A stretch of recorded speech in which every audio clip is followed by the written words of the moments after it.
तो हम लोग आज देखते हैं ज्योग्राफी। हम जैसा कि आपको पीछे पहले बताए थे कि हम जल्द ही ज्योग्राफी की भी सीरीज लाने वाले हैं और ज्योग्राफी की सीरीज आज से शुरू हो रही है, जिसमें ये पहले तो ये देखेंगे कि ये ज्योग्राफी होती क्या है, इसमें कितने कौन कौन से ज्योग्राफी के पार्ट हैं, और फिर ज्योग्राफी से क्वेश्चन वनडे एग्जाम में कैसे कैसे आते हैं या किस किस तरह से क्वेश्चन पूछे जाते हैं।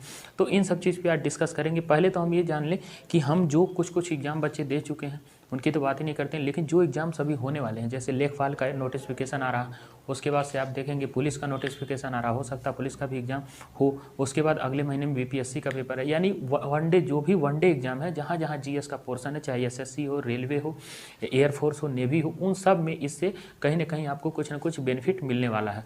तो हम आज देखेंगे ज्योग्राफी क्या होती है और ज्योग्राफी के कितने पार्ट हैं, कैसे पढ़ना है। सबसे पहले बच्चों अगर हमको ये पता चल जाए, यानी स्ट्रेटजी किसी चीज़ की पता चल जाए कि हमको पढ़ना कैसे है, कितना पढ़ना है, तो आपकी मेहनत आधी हो जाती है। अगर आपको ये रणनीति ही नहीं पता है तो आप डबल मेहनत करेंगे, 3 गुना मेहनत करेंगे, फिर भी उतना रिजल्ट मुश्किल है। लेकिन सबसे पहले यही है हमारी रणनीति रहेगी कि सबसे पहले हम लिखें, समझें कि how to read, how to study, यानी how to solve the question. इन सब चीज़ों पर फोकस करेंगे, फिर तो पढ़ना आसान हो जाता है।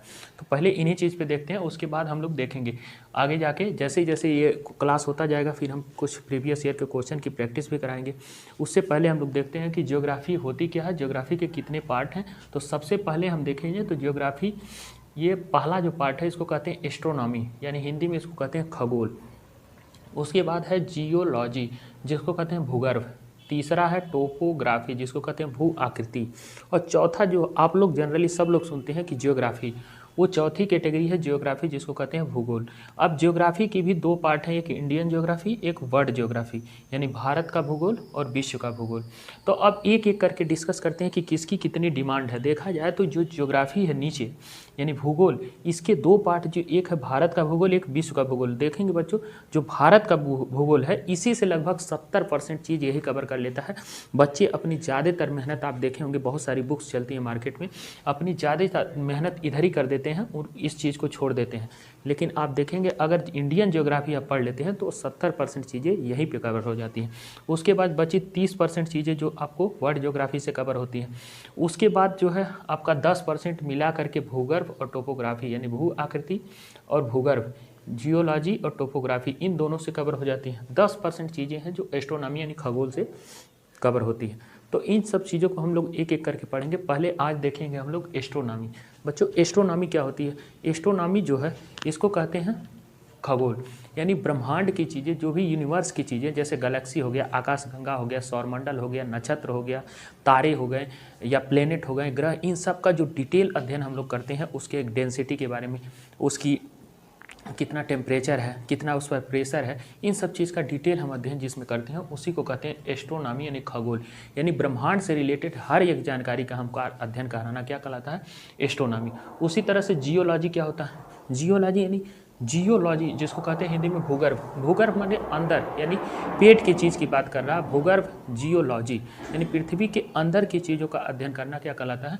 जियोलॉजी। अंदर क्या क्या है? रॉक्स के बारे में पढ़ते हैं, प्रेशर के बारे में पढ़ते हैं, टेम्परेचर के बारे में पढ़ते हैं, डेंसिटी के बारे में पढ़ते हैं, मेंटल, कोर, क्रस्ट, जो भी आप नीचे जा रहे हैं तो कितनी डेंसिटी बढ़ रही है, घट रही है, उन सब चीज़ों का अध्ययन क्या कहलाता है? जियोलॉजी। इसी तरह से भू आकृति, टोपोग्राफी। आप देखते होंगे बहुत सारी नदियाँ अगर चलती हैं या फिर आइस अगर पिघलता है तो बहुत सारी लैक्स बनती हैं, नदियाँ चलती हैं तो रास्ते में बहुत सारी आकृतियाँ बनाती हुई चलती हैं, या हवाएं चलती हैं, विंड चलती हैं, तो आप देखेंगे बहुत सारा रेगिस्तानी एरिया में यहाँ की मिट्टी वहाँ चली जाती है, तो उससे बहुत सारी शेप बनती जाती है। तो उन सब चीज़ों का हम डिटेल अध्ययन किस में करते हैं? टोपोग्राफी यानी भू आकृति में। और जियोग्राफी में आपको पता है भूगोल में क्या है? इंडियन ज्योग्राफी, विश्व और वर्ल्ड ज्योग्राफी। इंडियन ज्योग्राफी में बहुत सारी चीज़ें हैं। पहले तो इंडिया का स्ट्रक्चर देखते हैं कि इंडिया कितने पार्ट में बटा हुआ है, फिर इसके अंदर देखते हैं कि कौन कौन सा माउंटेन है, प्लेन एरिया है यानी पर्वतीय क्षेत्र है, मैदानी क्षेत्र है, फिर पठारी क्षेत्र है जिसको प्लेट्यू कहते हैं, फिर आइसलैंड है। उसके बाद से हम नदियों के बारे में पढ़ते हैं, झील के बारे में पढ़ते हैं, झरना के बारे में पढ़ते हैं। उसके बाद से मौसम जलवायु के बारे में पढ़ते हैं, कृषि के बारे में पढ़ते हैं, एग्रीकल्चर यानी फसल, परिवहन के बारे में, ट्रांसपोर्ट के बारे में, जो भी जैसे एरोप्लेन है, हवाई जहाज़ के बारे में, शिप के बारे में, या रोड ट्रांसपोर्ट के बारे में, बस, रेलगाड़ी, इन सब चीज़ों का जो डिटेल अध्ययन करते हैं वो सब कहाँ करते हैं? इंडियन ज्योग्राफी में। तो आई होप आप समझ चुके होंगे कि पूरा ओवरऑल स्ट्रक्चर क्या है। अगर आपके दिमाग में बच्चों ये स्ट्रक्चर समझ में आ गया कि ज्योग्राफी का स्ट्रक्चर क्या है, तो पढ़ना बिल्कुल आसान हो जाता है। आप इसको मैं गारंटी दे रहा हूँ कि कुछ नहीं है दुनिया में सबसे आसान काम पढ़ना और पढ़ाना। अगर आप ये स्ट्रक्चर समझ गए, आपके लिए कोई बड़ी बात नहीं है। और सेल्फ स्टडी से अच्छी कोई स्टडी नहीं होती है। आप चाहे जहाँ भी पढ़ लें, कोचिंग पढ़ लें, इनसे आप थोड़ा सा हेल्प मिल सकता है, लेकिन अल्टीमेटली जो टॉपर्स हैं सब लोग यही कहते हैं कि आपको सेल्फ स्टडी और कंसिस्टेंसी का मतलब आप सुबह से लेकर के शाम तक किसी एक चीज़ पर अगर आप फोकस किए हुए हैं तो यकीनन मानिए कि आपका जो एक्यूरेसी है, यानी आपका जो सक्सेस की पॉसिबिलिटी है, किसी चीज़ को अंडरस्टैंडिंग यानी समझने की पॉसिबिलिटी है, ये कई गुना बढ़ जाती है। इसलिए दो चीज़ों पे आपको फोकस करना है, एक सेल्फ स्टडी और दूसरी कंसिस्टेंसी। ये मैं नहीं कर रहा हूँ, बहुत सारे टॉपर्स यही कहते हैं कि अगर आप सेल्फ स्टडी मैक्सिमम करते हैं, रीडिंग, रिवीजन और टेस्ट, तीन चीज़ें होती हैं। एक रीड करिए, फिर रिवीजन करिए, फिर टेस्ट देते रहिए। तीनों को अगर एक बैलेंस वे में लेकर चलेंगे तो कहीं ना कहीं आपके लिए ज़्यादा फायदा होगा। तो हम लोग अब देखेंगे आज पहला वाला पार्ट, एस्ट्रोनॉमी। एस्ट्रोनॉमी क्या होता है? पहले तो ये समझ लें कि इसकी टोटल जियोग्राफी में 10% इसकी डिमांड है कि 10% क्वेश्चन इससे आते ही आते हैं। जनरली सारी मेहनत बहुत सारे लोग जो है इसी पर करवा देते हैं और बहुत सारे बच्चे इसी को पढ़ने में ख़त्म कर देते हैं, बाकी सारी उनसे छूट जाती हैं, जिससे जियोग्राफी को क्वेश्चन हो ही नहीं पाते हैं। इसलिए आपको समझना होगा कि इसकी डिमांड कितनी है। तो अभी मैं बता दिया, इसकी डिमांड सिर्फ 10% है। यानी अगर 14 से 15 क्वेश्चन आ रहे हैं जियोग्राफी से, तो उसमें मुश्किल से 2 से 3, 3 से 4 क्वेश्चन, इससे ज़्यादा नहीं आने वाले हैं, लेकिन फिर भी हमको पढ़ना जरूरी है। तो आज हम लोग देखेंगे एस्ट्रोनॉमी। खगोल क्या होता है? खगोल अभी आपको बता दिए कि पूरा ब्रह्मांड, पूरा यूनिवर्स, यानी जिसमें गैलेक्सी, आकाशगंगा, सौरमंडल, नक्षत्र, ग्रह, प्लेनेट, इन सब का अध्ययन, सूर्य, चंद्रमा, पृथ्वी, सब चीज़ का अध्ययन जो कहलाता है उसी को कहते हैं खगोल यानी एस्ट्रोनॉमी। इसमें पहली चीज़ आती है बच्चों तारा। पहली बात हम ये देखेंगे तारा होता क्या है, तारा क्या किसे कहते हैं, आखिर तारा है क्या। जैसे आप सुनते होंगे सूरज भी एक तारा है, लेकिन तारा की डिफिनीशन क्या होती है? तो तारा की बहुत आसान डिफिनीशन है कि वो चीज़ जिसकी खुद की हीट हो, खुद की लाइट हो, खुद की हीट हो यानी खुद की ऊर्जा हो और खुद का प्रकाश हो, उसी को तारा कहते हैं। सूरज भी, सूरज को आप एग्जाम्पल देख सकते हैं कि सूरज के पास क्या है, खुद की हीट है यानी ऊर्जा है और खुद का प्रकाश है, तो सूरज भी एक तारा है। लेकिन ऐसा नहीं कि सूरज ही सिर्फ तारा है, सूरज के अलावा बहुत सारे आप असंख्य तारे हैं पूरे गैलेक्सी में, आकाशगंगा में असंख्य तारे हैं। बशर्ते वो तारे हमको दिखते हैं दूर हैं इसलिए छोटे दिखते हैं, लेकिन सूरज के कई गुना, मल्टीपल्स गुना उनकी साइज बड़ी है, दूर होने की वजह से हमको वो छोटे दिखते हैं। और सूरज हमारे से यानी हमारी पृथ्वी से पास में है, इसलिए वो हमको बड़ा दिखता है। तो कह सकते हैं कि बहुत सारे तारे हैं पूरे आकाशगंगा में, असंख्य तारे हैं जिसमें सूरज भी एक तारा है। और सूरज के पास क्या, खुद की हीट है, खुद की लाइट है, इसलिए इसको तारा कहते हैं। वही मून है, मून को तारा नहीं कहेंगे, क्योंकि मून के पास न खुद की हीट है न खुद की लाइट है, ये दूसरे के लाइट से चमकता है, इसलिए मून को हम तारा की कैटेगरी में नहीं लिखते हैं। सूरज को हम लोग जो है तारा कहते हैं। हम लोग देखेंगे आखिर तारा बनता कैसे है। तो पहले ये बात करेंगे कि तारा बनने की प्रक्रिया कैसे होती है। तो बच्चों सबसे पहले आप बात बताएं कि तारे बनने की शुरुआत होती है। तो पूरे यूनिवर्स में यानी पूरे ब्रह्मांड में अगर देखा जाए या आकाशगंगा में अगर देखा जाए, तो तारा बनने की प्रक्रिया यहाँ से शुरू होती है। ये पहले एक गैसी फॉर्म में होता है जिसको कहते हैं विरल गैस। तारा अभी जब तक नहीं बना उसके पहले इसका फॉर्म कैसा होता है, गैसी फॉर्म में होता है, जिसको कहते हैं विरल गैस। और ये विरल गैस यानी गैसी फॉर्म धीरे धीरे निहारिका का रूप ले लेता है। निहारिका कब बनता है? जब ये गैसी फॉर्म जो है ये धीरे धीरे सिकुड़ करके पास आने लगता है। और जब कोई चीज़ पास आएगी तो आप देखेंगे कि उसमें हीट जनरेट हो जाती है। आप ही देखिए, आप जब तक दूर बैठे कोई गर्मी नहीं लगती, लेकिन अगर आप पास बैठ जाते हैं तो एक दूसरे की क्या होती है, हीट जनरेट होने की वजह से गर्मी होने लगती है। इसी तरह से पहले ये विरल गैस था, जब विरल गैस धीरे धीरे अपने पास सिकुड़ करके आ गई तो उसमें हीट जनरेट हो गया, और हीट जनरेट होने की वजह से जो चीज़ बना उसको कहते हैं निहारिका यानी नेबुला कहते हैं। यानी विरल गैस से किसका निर्माण हो गया, नेबुला का, निहारिका का। अब ये जब पास आने लगी हीट हो गया, और हीट से धीरे धीरे आगे जा करके ये क्या हो गया, तारे का निर्माण ले लिया। यानी अब जब विरल गैस अपने पास आ गई तो उसके बाद खुद की हीट यानी खुद की ऊर्जा हो गई और खुद का प्रकाश हो गया, और उसके बाद धीरे धीरे वो किसका, तारे का रूप ले गई। आपको हम बताएं कि तारा की डिफिनीशन ये होती है, जिसका खुद का प्रकाश हो और खुद की क्या हो, ऊर्जा हो, यानी हीट हो और लाइट हो, उसी को तारा कहते हैं।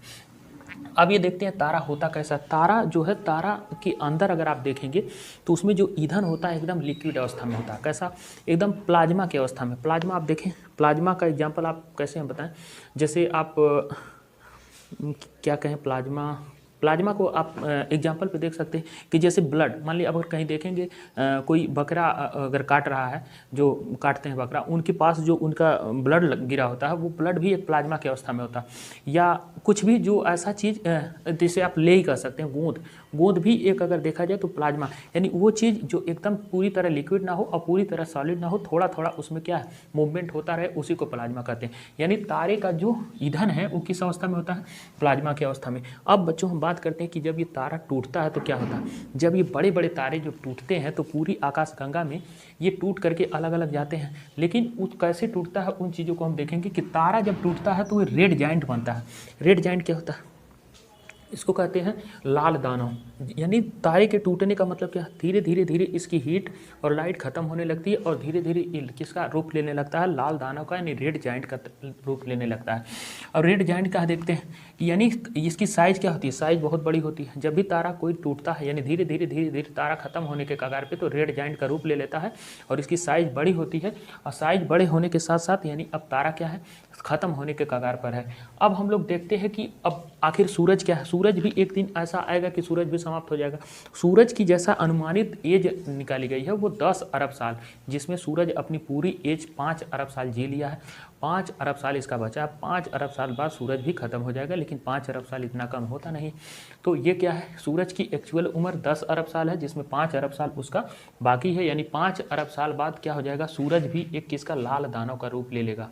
क्या ले लेगा, लाल दानव का रूप सूरज भी ले लेगा। कब, 5 साल के बाद।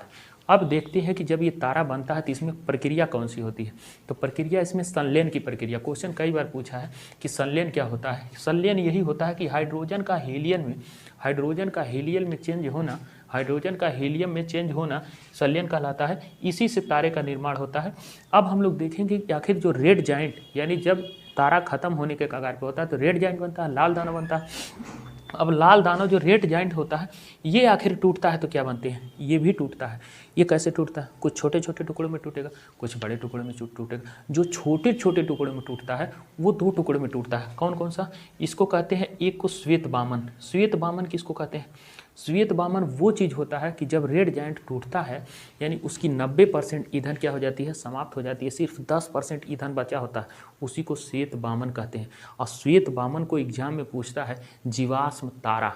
जीवाश्म तारा कई एग्जाम में पूछा, एक बार पूछा था कि जीवाश्म तारा किसको कहते हैं। तो जीवाश्म तारा में बहुत सारे ऑप्शन रहेंगे, आंसर मेरा क्या होगा बच्चों, श्वेत बामन। श्वेत बामन को जीवाश्म तारा क्यों, क्योंकि आप देखें कि जब ये टूटा तो इसकी 90% ईंधन समाप्त हो गया, 10% बना है, यानी जीव का बस थोड़ा सा अंश बचा है, इसलिए इसको जीवाश्म तारा कहते हैं। तो क्वेश्चन आई होप आप समझ गए होंगे। जीवाश्म तारा किसको कहते हैं, श्वेत बामन को कहते हैं। और श्वेत बामन के बाद जब एकदम पूरी तरह से 100% इसका ईंधन खत्म हो जाता है तो ये किसका रूप ले लेता है, काला बामन का रूप ले लेता है। तो काला बामन में क्या कुछ जीवाश्म का अंश होता है, कुछ नहीं, पूरा ईंधन उसका समाप्त हो चुका है, अब काला बामन का रूप ले लिया है। ये है क्या, छोटे टुकड़े जब इसके बटे। अब ये छोटा कितना, आखिर साइज देखा जाए तो साइज इसकी जो कितना गुना, 1.44 गुना होता है, 1.44 गुना। इसी को कहते हैं चंद्रशेखर सीमा। क्या कहते हैं, चंद्रशेखर सीमा। चंद्रशेखर सीमा क्या होती है, 1.44, यही होती है चंद्रशेखर सीमा। अब देखेंगे रेड जाइंट जब टूटता है, लाल दानव जब टूटता है तो बड़े आकार भी, एक बड़ा आकार भी रूप लेता है। तो बड़ा आकार को कहते हैं अभिनव तारा। जब रेड जाइंट छोटे आकार में टूटा तो श्वेत बामन काला बामन बना, श्वेत बामन को जीवाश्म तारा कहते हैं। और जब यही रेड जाइंट लाल दानव बड़े आकार में टूटा तो उसको कहते हैं अभिनव तारा। अभिनव तारा से क्वेश्चन ये भी पूछा है कि विस्फोटक तारा किसको कहते हैं। तो विस्फोटक तारा बच्चों किसको कहते हैं, अभिनव तारा को। अभिनव तारा की साइज क्या होती है, बड़ा होती है, लेकिन कितनी बड़ी होती है तो 1.44 गुना बड़ा होता है। इसी को कहते हैं कौन सी सीमा, चंद्रशेखर सीमा। चंद्रशेखर सीमा क्या होती है, 1.44, यही होती है चंद्रशेखर सीमा। यानी आप समझ गए हैं अभिनव तारा किसको कहते हैं, अभिनव तारा को विस्फोटक तारा भी कहते हैं। और यही लाल दानव रेड जाइंट जब बड़े साइज में टूटेगा तो उसको अभिनव तारा कहते हैं। और अभिनव तारा आगे जाकर किसका रूप ले लेता है, ब्लैक होल। ब्लैक होल का रूप ले लेता है। ब्लैक होल क्या होता है? ब्लैक होल की डेंसिटी क्या होती है? बहुत ज़्यादा होती है। घनत्व क्या है? बहुत ज़्यादा होता है। और इसकी साइज़ छोटी होती जाती है। आप ही देखें, जब किसी चीज़ की साइज़ छोटी हो जाती है तो वो बहुत डेंस हो जाता है, यानी बहुत घना हो जाता है। आप जैसे किसी बाल्टी, लोहे की बाल्टी, उसको कूच कूच करके एकदम उसको दबा दीजिए, एकदम छोटा कर दीजिए। और छोटा करने के बाद देखेंगे उसकी डेंसिटी खूब ज़्यादा हो गई, यानी घना हो गया, पास हो गया। अब उसको उठा किसी के सर पे मार दीजिए, तुरंत फूट जाएगा उसका सर। नॉर्मली बाल्टी से मारेंगे तो उतना चोट नहीं लगेगी, लेकिन उसको अगर कूच करके छोटा कर दिए, अब मारेंगे तो बहुत चोट लगेगी। इसका मतलब आप समझ गए कि डेंसिटी जिसकी ज़्यादा हो जाए और उसकी साइज़ छोटी हो जाए, यानी अभिनव तारा से टूटने के बाद ब्लैक होल का निर्माण होता है। अब ब्लैक होल बहुत ही खतरनाक होता है। बहुत खतरनाक कहने का मतलब कि ये प्रकाश की किरणों को भी अपने अंदर से नहीं जाने देता। यानी क्वेश्चन इसका पूछा था, कौन सा है निम्न में से कि जो प्रकाश की किरणों को अपने अंदर से भेद नहीं, यानी जिसको प्रकाश की किरणें भी भेद नहीं पाती, यानी उसको क्रॉस नहीं कर पाती, वो क्या कहलाता है? तो उसी को कहते हैं ब्लैक होल। ये कहा जाता है कि ब्लैक होल की एक चम्मच का भार करीब करीब 10 हाथियों के बराबर होता है। 10 के करीब करीब हाथियों के बराबर होता है। यानी एक चम्मच मिट्टी का भार 10 हाथियों के बराबर होता है। और क्या जानते हैं ब्लैक होल के बारे में? इसकी क्या है? घनत्व ज़्यादा होती है। उसके बाद ये क्या है? साइज में छोटा होता है। एक चम्मच का भार 10 हाथियों के बराबर होता है।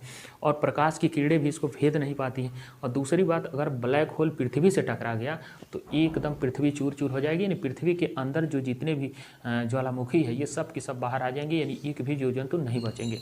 इसका कहने का मतलब है ब्लैक होल इतना खतरनाक है कि इससे अगर कोई चीज़ टकराता है तो वो खुद टूट जाता है। पृथ्वी अगर टकराए तो समझ लीजिए ज्वालामुखी निकलेगी, एक भी जीव जंतु नहीं बचेंगे। तो आई होप आप समझ चुके होंगे कि ब्लैक होल क्या होता है। ब्लैक होल क्या होता है? इसका घनत्व ज़्यादा होता है, साइज में छोटी होता है। अभिनव तारा किसको कहते हैं? अभिनव तारा को कहते हैं विस्फोटक तारा। कौन सा तारा कहते हैं बच्चों? विस्फोटक तारा। स्टार बना लीजिएगा, कई बार क्वेश्चन पूछा। विस्फोटक तारा का संबंध किससे है? तो अभिनव तारा से है। उसी तरह से श्वेत वामन किसको कहते हैं? जीवाश्म तारा। जीवाश्म तारा का संबंध किससे है? श्वेत वामन से। जीवाश्म तारा किसको कहते हैं? श्वेत वामन को। यानी इसका 90% ईंधन समाप्त हो गया है। उसी तरह से आप समझ चुके होंगे, विरल गैस से नेबुला, नेबुला से तारा, तारा से क्या बना? रेड जाइंट बना। और रेड जाइंट जब टूटा तो क्या बना? 2 टुकड़ों में टूटा, छोटे टुकड़ों में, एक श्वेत वामन, एक को कहते हैं काला वामन। और जब ये बड़े टुकड़े में टूटा तो इसको कहते हैं अभिनव तारा। अभिनव तारा को विस्फोटक तारा, और विस्फोटक तारा से ब्लैक होल का निर्माण हुआ। ब्लैक होल के बारे में कई क्वेश्चन। सूरज की किरणें इसको प्रकाश, ये सूरज का प्रकाश भी इसको भेद नहीं पाता है। उसके बाद जिससे टकराएगा वो टूट जाएगा। एक चम्मच का भार 10 हाथियों के बराबर, एक चम्मच मिट्टी का भार 10 हाथियों के बराबर होता है। अब आई होप आप पूरा समझ देखेंगे तारों का रंग कैसे डिसाइड करते हैं। तो आखिर तारे का रंग डिसाइड करने के कौन सा ऐसा पैरामीटर है? कैसे हम जानेंगे कि तारे का रंग क्या है? तो बच्चों हम देखेंगे तारों का रंग, यानी कलर ऑफ स्टार को देखने के लिए हम क्या करते हैं? पृष्ठ का तापमान देखते हैं, यानी सरफेस का टेम्परेचर से हम पता लगा सकते हैं कि तारे का रंग क्या है। हम आपको बता दें कि तारे का जो नॉर्मल टेम्परेचर होता है, यानी पृष्ठ का जो नॉर्मल टेम्परेचर जिसको कहते हैं, वो 6000 डिग्री सेल्सियस होता है। यानी कहने का ये मतलब है कि 6000 डिग्री सेल्सियस तो उसकी बाहरी सतह यानी पृष्ठ का तापमान है। यानी उसके अगर देखा जाए तो अंदर का तापमान कितना होगा? तो बहुत ज़्यादा होता है। अंदर का तापमान तो बहुत ही ज़्यादा होता है, लेकिन बाहर का तापमान नॉर्मल टेम्परेचर जिसको कहते हैं वो कितना होता है बच्चों? 6000 डिग्री सेल्सियस। सिर्फ तो ये तो नॉर्मल टेम्परेचर होता है। तो तारों का रंग हम उसके पृष्ठ के ताप से, अगर तारे का रंग लाल है तो क्या है? नॉर्मल टेम्परेचर है। यानी अगर देखा जाए कि लाल रंग अगर है तारे का तो वो कैसा है? उस किसको डिनोट करता है? नॉर्मल टेम्परेचर को। अगर तारे का रंग श्वेत है यानी सफ़ेद है तो किसको? मीडियम टेम्परेचर को डिसाइड करता है कि यानी मीडियम टेम्परेचर से वे श्वेत रंग है, यानी श्वेत रंग का तारा है तो उसको मीडियम टेम्परेचर को डिनोट करते हैं। अगर तारे का रंग ब्लू है, नीला है, तो बहुत ज़्यादा हाई, क्या है? बहुत ज़्यादा हाई चीज़ डिनोट करता है। यानी जब आप किसी तारे का रंग अगर नीला देख रहे हैं तो इसका मतलब मान लीजिए कि उस तारे का जो टेम्परेचर है वो बहुत ज़्यादा है। अगर उस तारे का रंग सफ़ेद दिख रहा है तो यानी उसका मीडियम टेम्परेचर है। अगर उस तारे का रंग लाल दिख रहा है तो मान लीजिए कि बहुत नॉर्मल टेम्परेचर है। अब तारे का तुलना पृथ्वी से मत करिएगा। पृथ्वी तारा नहीं है, पृथ्वी एक ग्रह है। पृथ्वी एक क्या है? प्लेनेट है, ग्रह है। और ग्रह और तारे में दोनों में बहुत अंतर होता है। तो हम बात किसकी आज किए हैं? तारे की। पहले तो आप देखेंगे, रिवीजन कर लेते हैं, तारों का रंग कैसे डिसाइड करता है? उसके पृष्ठ के ताप से, यानी उसके सतह के ताप से आप डिसाइड कर सकते हैं कि तारे का क्या रंग है। अगर वो लाल रंग का है तो समझ लीजिए कि नॉर्मल टेम्परेचर है। अगर वो श्वेत रंग सफ़ेद है तो समझ लीजिए मीडियम टेम्परेचर। अगर वो नीला है यानी ब्लू है तो समझ लीजिए हाई टेम्परेचर है। और किसी भी तारे का जो बाहरी सतह का ताप होता है यानी नॉर्मल टेम्परेचर जो होता है वो 6000 डिग्री सेल्सियस होता है। यानी इसका कहने का मतलब है कि उस तारे के भीतर तो न जाने बहुत ज़्यादा डिग्री उसका टेम्परेचर होगा, लेकिन बाहरी सतह का 6000, सूरज के भी बाहरी सतह का ताप 6000 डिग्री सेल्सियस। लास्ट में एक सूचना कि मैं आपसे एक रिक्वेस्ट करना चाहता हूँ कि जिन भी बच्चों को स्टडी अगर अच्छे से कोई कंपटीशन निकालना है, अच्छे से करना है, तो उनको सबसे पहली बात उनको सुबह मॉर्निंग के टाइम या जो भी टाइम आपका जब आपका माइंड काम करे उस समय आपको क्या करना चाहिए, पहले तो रीडिंग करनी चाहिए। खूब दबा के रीडिंग करिए। जितना आप रीडिंग करेंगे, जितना आपके पास कंटेंट होगा, उतना ही आपकी सोचने की तर्क शक्ति कैपेबिलिटी ये बढ़ती जाएगी। तो रीडिंग, रिवीजन, टेस्ट, ये 3 की है। पहले रीडिंग करिए, फिर रिवीजन करिए, फिर टेस्ट दीजिए और ये करते जाइए। जब एग्जाम 1 महीना बचे तो क्या करिए, फिर उसको आप रीडिंग कम कर दीजिए, रिवीजन करिए और लास्ट में जब एकदम 10-15 दिन तो सिर्फ टेस्ट वगैरह दे करके रिवीजन करके आप एग्जाम में चले जा सकते हैं। तो कहने का यही मतलब है कि आप पहले सेल्फ स्टडी करिए, रीडिंग करिए जितना हो सकता है, उसके बाद रिवीजन करिए, टेस्ट दीजिए। और दूसरी बात है कंसिस्टेंसी बनाना बहुत ज़रूरी है। कुछ बच्चे होते हैं कि सुबह में कोई और काम कर रहे हैं, 2 घंटे बाद कोई और काम करते हैं, फिर दोपहर में कुछ और फिर शाम के टाइम कुछ और करते हैं, रात में कुछ और करते हैं। ऐसा नहीं, अलग अलग सब्जेक्ट पढ़ने के बजाय एक ही सब्जेक्ट को आप मॉर्निंग से लेकर इवनिंग तक पढ़िए। डेट में उसको डिवाइड कर लीजिए कि आज पूरा दिन ये पढ़ना, कल पूरा दिन ये पढ़ना, परसों पूरा दिन ये पढ़ना। एक दिन में एक सब्जेक्ट अगर आप पढ़ेंगे तो सुबह से लेकर के शाम तक एक ही सब्जेक्ट पे आपकी कंसिस्टेंसी रहेगी। कंसिस्टेंसी रहने का मतलब एक ही चीज़ आपसे बार बार चीज़ें आएगी। और माइंड भी ऐसे ही चीज़ को खोजता है कि अगर आप माइंड को जितना आराम देंगे, जितना रिलैक्स कराएंगे, जितना एक चीज़ पे फोकस करवाएंगे, उतना ज़्यादा एक्टिव होगा, उतना क्रिएटिव होगा। अगर इसको ज़्यादा लोड देंगे, कई सारे सब्जेक्ट को मिक्स करके पढ़ेंगे तो ये फिर ज़्यादा लोड हो जाता है। माइंड ये सब चीज़ों को धीरे धीरे इग्नोर करने लगता है, बोलने लगता है। इसलिए क्या करिए, एक सब्जेक्ट को एक दिन में पढ़िए, सुबह से लेकर रात तक पढ़िए, रिवीजन करिए, टेस्ट दीजिए। सारा वो एक ही सब्जेक्ट पे काम हो। किसी चीज़ को एक ही बार अगर कर रहे हैं, एक ही सब्जेक्ट को कई बार अगर देख रहे हैं सुबह से लेकर के शाम तक, तो वैसे भी वो अपने आप तैयार हो जाता है। फिर अगले वीक में यही करिए कि उस सब्जेक्ट के अगले वीक में एक बार फिर ले लीजिए। ऐसे ही यानी 7 डेज में आप 7 सब्जेक्ट को डिवाइड कर सकते हैं। ये बहुत ही अच्छा, मेरे हिसाब से तो अच्छा तरीका। अब आपको जैसा लगे वैसा यूज करिएगा, लेकिन मैं तो यही कहना चाहूँगा कि रीडिंग करिए, रिवीजन करिए, टेस्ट दे दीजिए और कंसिस्टेंसी को बनाए रखिए। कंसिस्टेंसी यानी एक सब्जेक्ट को सुबह से लेकर के शाम तक पढ़िए, आराम से देखिएगा। आप जिस चीज़ को समय देंगे उस चीज़ में आप सक्सेस हो जाएंगे। मैं भी पहले यही सोचता था कि क्या होता है, कैसे होता है, लेकिन इतना समझ में आ गया कि आप जिस चीज़ को समय दे रहे हैं उसी क्षेत्र में आप सफल होंगे। जिस चीज़ को समय नहीं देंगे उसमें आप सफल नहीं हो सकते हैं। जितना आप हो सके अपने पढ़ाई पर समय दीजिए। अभी बहुत समय है। जिस तरह से कंपटीशन बढ़ रहा है, जिस तरह से टेक्नोलॉजी का ज़माना आ गया, आप टेक्नोलॉजी को यूज करिए, इससे अपडेट होइए। बहुत सारी चीज़ें गूगल पे, विकीपीडिया पे पढ़ी हुई हैं, उनसे हेल्प लीजिए, पढ़िए। और किसी ऐसा मत सोचिए कि किसी कोचिंग सेंटर में जाएंगे तो वहाँ सिलेक्शन हो जाएगा या किसी टीचर से सिलेक्शन। कोई आपको सिलेक्शन नहीं दिलवा सकता है, गाइडेंस दे सकता है। अल्टीमेटली मेहनत आप ही को करनी है, सिलेक्शन आप ही को लेना है, सब कुछ आप ही को करना, कोई दूसरा नहीं। आपको हर चीज़ों से लड़ना है। अब मैं तो ये भी बताता हूँ कि बॉयज़ जितने होते हैं, लड़के, अगर देखा जाए तो समाज के साथ साथ मतलब नौकरी के लिए लड़ते ही लड़ते हैं, लेकिन इनसे कहीं ज़्यादा अगर लड़ाई हो तो लड़कियों की लड़ाई होती है। जितनी भी हमारे देश में गर्ल्स हैं, पहले तो आप देखो कि उनके एक पर्दे के पीछे रखने का ये परंपरा है, शुरू से लास्ट से ही चलता आ रहा है कि नहीं लड़कियाँ ये नहीं कर सकती, वो नहीं कर सकती। तो लड़कियाँ जो करती हैं, आप देखिएगा उनको कई चीज़ों से लड़ना होता है। एक तो सोसाइटी से, समाज के बेड़ियों से, समाज के तानों से, अपने ही परिवार में जो गाँव से आई हैं शहर में, उनसे भी लड़ना पड़ता है कि गाँव में उनके ही माँ बाप को बहुत से ऐसे लोग हैं जो कहते हैं कि देखो लड़की को भेजा पढ़ने के लिए, अगर वो लड़की सफल होकर के नहीं जाती है तो न जाने कितने छोटी बच्चियों का वो गला घोटने का काम कर रही है। यानी उनका मनोबल टूट जाएगा। जब भी एग्जाम्पल देना होगा तो लोग यही कहेंगे गए तो थी वो पढ़ने, कहीं नहीं सफल हो पाई, तो तुम क्या करने जाओगी पढ़ने। तो इसीलिए लड़कियों से भी मेरा रिक्वेस्ट है कि वो ज़्यादा से ज़्यादा फोकस करें कि किसी तरह से अपना सिलेक्शन लें और एक एग्जाम्पल सेट करें कि सामने वाला देखो मैं जा कर के ये कर सकती हूँ, तो अन्य माँ बाप भी अपने बच्चियों को भेजेंगे यहाँ करने के लिए। ये मैं ऐसा कह रहा हूँ कि लोग कहते हैं कि सिर्फ लड़कों से या पुरुषों से ही देश आगे बढ़ जाएगा, ऐसा कुछ नहीं है। जब तक सारे लोगों का एक इन्वॉल्वमेंट नहीं होगा, एक प्रॉपर तरीके से सब लोग एक साथ आकर के अपना कंट्रीब्यूशन नहीं करेंगे, चाहे महिला हो, चाहे पुरुष हो, चाहे वो लड़की हो या लड़का हो, तब तक ये देश की जीडीपी कहें या देश को आगे ले जाने के बारे में आप सोच ही नहीं सकते हैं। आप देखेंगे फॉरेन कंट्री में, चाहे वो जापान हो गया, अमेरिका हो गया, रसिया हो गया या कहीं इन सब चीज़ों में आप देखेंगे मैक्सिमम फीमेल का भी कंट्रीब्यूशन उतना ही होता है जितना मेल का कंट्रीब्यूशन। उनकी भी सैलरी, पेमेंट, हर चीज़ एक बराबर लगभग होती है, जिसके वजह से देश के जीडीपी में उनका भी कहीं ना कहीं कंट्रीब्यूशन होता रहता है।